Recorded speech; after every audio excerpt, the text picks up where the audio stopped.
Action. Okay, this video is going to be about free will. I'm taking a break from languages and anthropology to try to define something for you guys. So let's start out with the brain.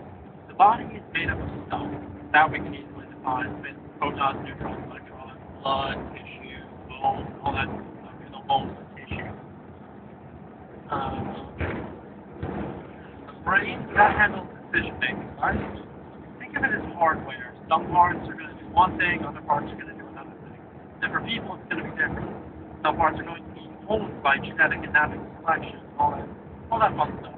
Other parts are going to be not so great, but we're able to be transferred throughout the generations or just a recent genetic mutation that makes people like her, as opposed to sharp and analytic.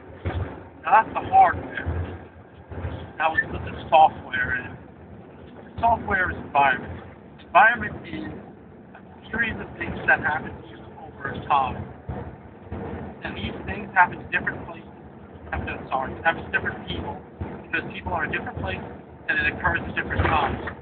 Because of this, different software is turned into already vastly different hardware. And because of this vastly different hardware, we're able to process software differently. And through this software, memory is stored. And through this hardware, the software is stored in the form of association.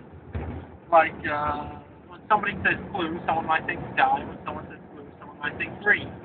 Different associations lead to different associations, lead to different thoughts. So when you see something, you think something. When someone else sees something, and thinks something else. And now your thoughts, they become your action. And because of this, what was I getting at again? Your thoughts become your actions because of the fact that different thoughts eventually formulate itself into conscious choices. And these choices are just mere extension of thought. Because of these mere extensions of thought, different associations yield different choices.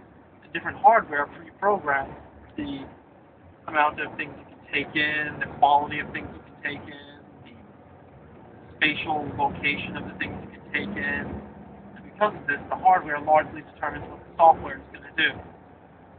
Because you have such rich software in there, so many different choices will come up. Because the software is going to be so varied. Because you can't technically have the same thing happen to the same amount of people. Because of the fact that the hardware is going to be different. Because of the fact that something different happens before. And even just for the fact that they're standing in different spots, it's going to change something. So that's why you have such a myriad of choices, but at the same time, it's all just determined. Now let's explain like the useful concept. This is going to be real quick. The useful concept because of the fact that different environments have different. Because of the fact that if you do something wrong, right, it's a new thing to the environment. And a new thing to the environment needs a new type of software to be input into the hardware. And if a new type of software is input into the hardware, a new association will arise. Because of these new associations, well, you have new choices. So placing someone in a different environment adds a new association. And with these new associations arises new choices and different choices. And that's why free will is a useful concept, but it doesn't exist. Thank you. Polyglot Mongol Nomad signing out.